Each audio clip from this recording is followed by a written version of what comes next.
Is March 10th, and we are coming live to you directly following Michigan State's loss at Indiana. The Hoosiers took down the Spartans 65-64. It was a very fun second half, very entertaining game. After it got off to a bit of a tough start, it was a slow start for both sides, pretty sloppy game throughout. Um, yeah, Johnny, I'm just gonna start with you here again, like usual. I've got some thoughts, but I'll let you start. Um, yeah, what did you see from the Indiana game? What do you think needs to get done? Obviously, the regular season's ended, and the Spartans are looking forward to the Big Ten tournament now, where they will be the 8 seed. Yeah, and I think kind of you just said it right there. The 8 seed in the Big Ten tournament was not what we had visions for going into the year, but that's what we deserve to be. It's been an up and down season, right? A high emotion game with Northwestern, and to really come out flat again like that today was this is something we've seen throughout this year. Going down 17 on the road, and then obviously they found a way to fight back, right? Indiana, kind of some sloppy turnovers, but I mean, it's great to see Tyson Walker kind of see beat Tyson Walker like a 30 points. Obviously couldn't, get that shot down the stretch, but overall just kind of what it's been all year, up and down. Yeah, I think so. Obviously, I touched on it a little bit. Michigan State started 5 of 22 from the field. It's just another brutal start. And this game to me kind of came down to two things, really. One being the poor start that they had. Couldn't shoot very well, was just not putting up many points, obviously. And then the center position, once again, it was just not good. So Xavier Booker actually started this game. And then once he got taken out for the first time, he did not get back in, which was a bit interesting, I thought. Obviously, Izzo's been doing some interesting stuff in terms of Booker's rotations this year. I just thought that maybe because he was starting, he would have gotten more of a chance. I understand that Khalil Ware was kind of having a not kind of was having a massive game and got off to a great start, but it's not like any of the other centers were really stopping him. Uh, Ware finished with let me 20 Ware finished with 28 and 12 rebounds. I mean, he was just a beast for Indiana, 13 of 19. The transfer from Oregon was massive. So I thought it was really those two things. And unfortunately, those are two things that have caused Michigan State to lose games pretty much the entire season. I feel like those are two of things that we talk about most on this show, unfortunately, are Michigan State getting off to bad starts and the center position needing to be upgraded from what it was currently at earlier in the season, and nothing has changed.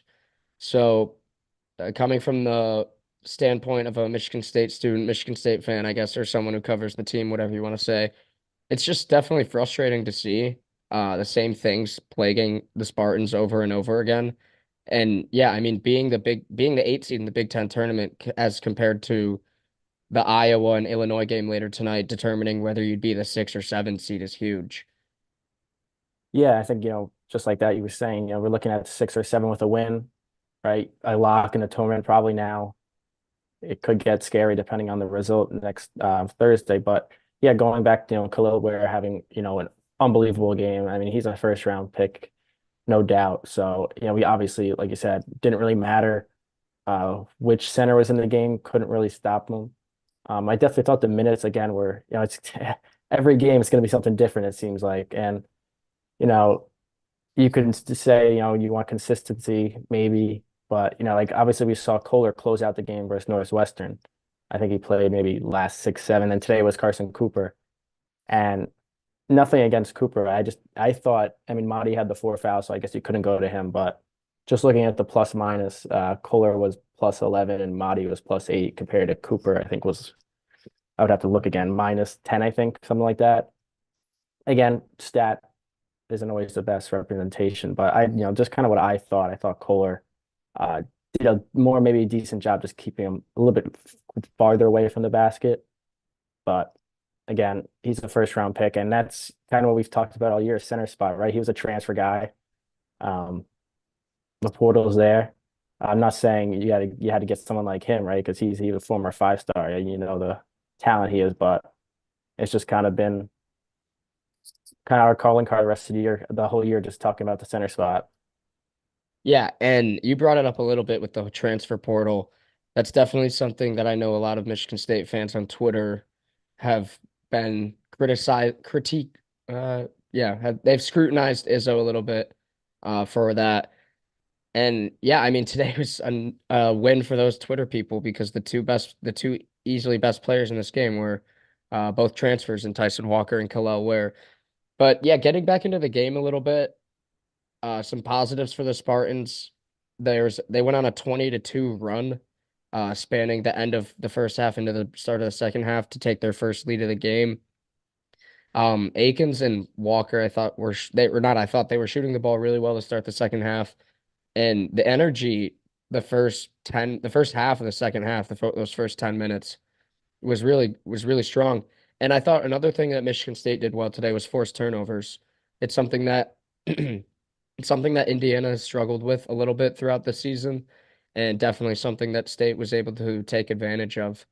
Um, was getting steals, getting out in transition, and getting some easy buckets. Yeah, I think they kept highlighting it right on the broadcast about their turnovers, and I think a ton of steals, right? That's AJ is really good at that. So is Tyson and Akins, right? He had that dunk on the fast break, and that's where you see our team succeed. It comes back to just getting us running, right, and creating those turnovers. And early in the game that wasn't happening, and when our offense gets very stagnant, right? We've seen those stretches where we can't score, and it was what 7 points again through the first 10 minutes of the game, right? We had that versus Northwestern. We've had that the past couple games where we have these long stretches where we can't score the ball, and it just comes down to a number of factors, right? Bad shooting, right? I mean, it was great to see Akins knock down a couple of threes, but overall, I think I wrote down 2 of 9 from three. Obviously, it wasn't one of Malik Hall's best games, right? Kind of Renew probably won that matchup there inside. So again, right? But it comes down to that energy, that motivation, right? That we see at times, right? Like you said, that stretch at the end of that first half and start of the second half, but then compare it to the start of the game, it's drastically different. Yeah, and you touched on it a little bit, and I wanted to get into it a little bit. Obviously, the center position wasn't great tonight, but Malik Hall definitely played a little bit worse than he has the last few games. And I think in wins this year, such as the Northwestern game, I'll use that as an example since it's, really the only win we've had in the last like what feels like month. Um,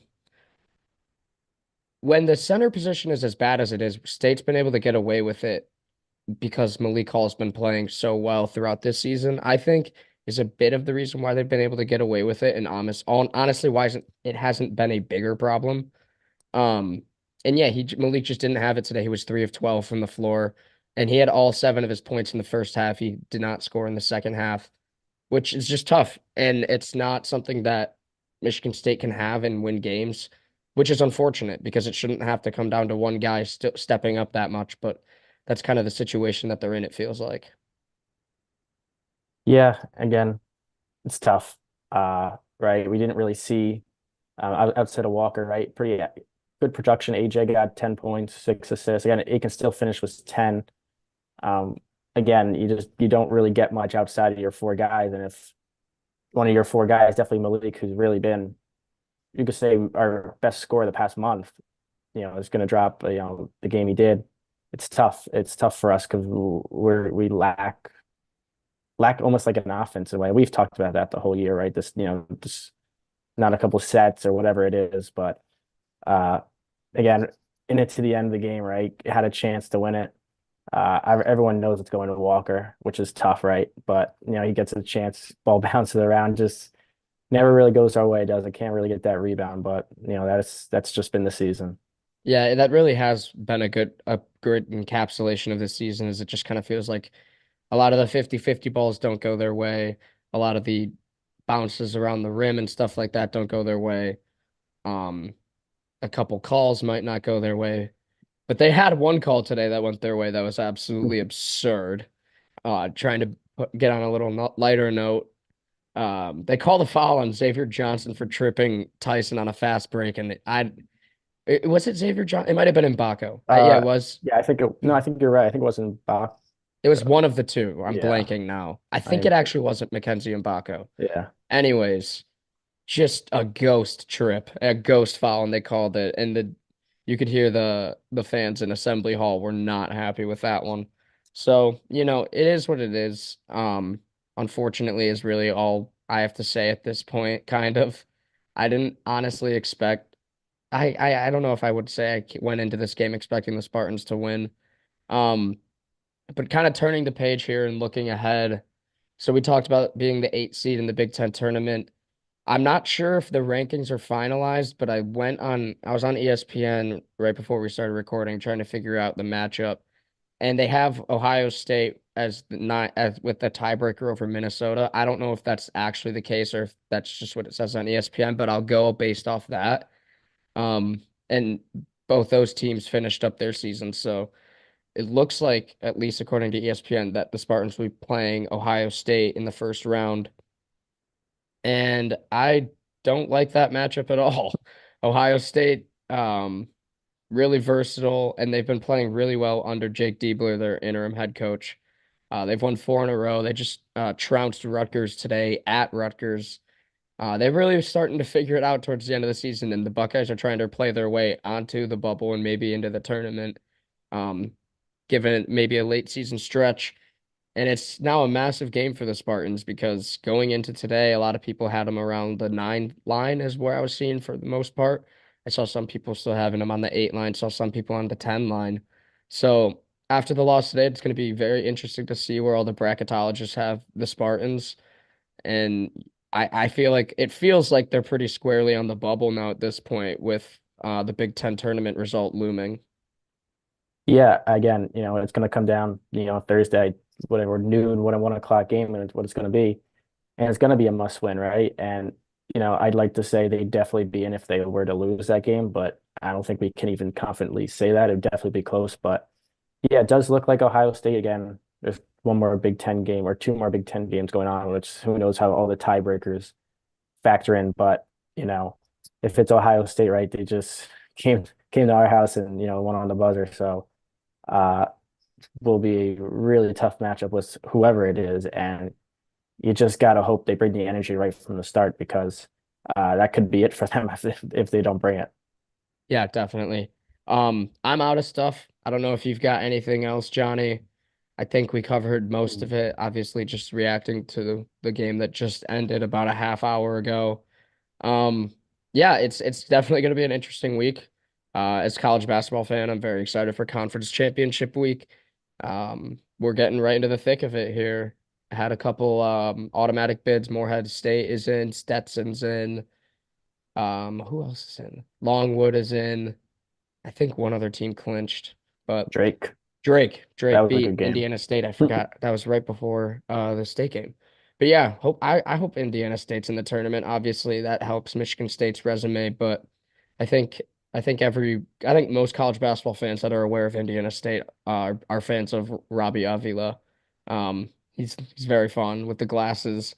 And yeah, I mean, that's all I got. Anyways, conference championship week, it'll be exciting. Big Ten tournament, a little more nerve-wracking for us Spartan fans, but yeah, Spartans looking like it's gonna be Ohio State, but we'll find out for sure later on today. Um, yeah, that's all I got. You good, Johnny?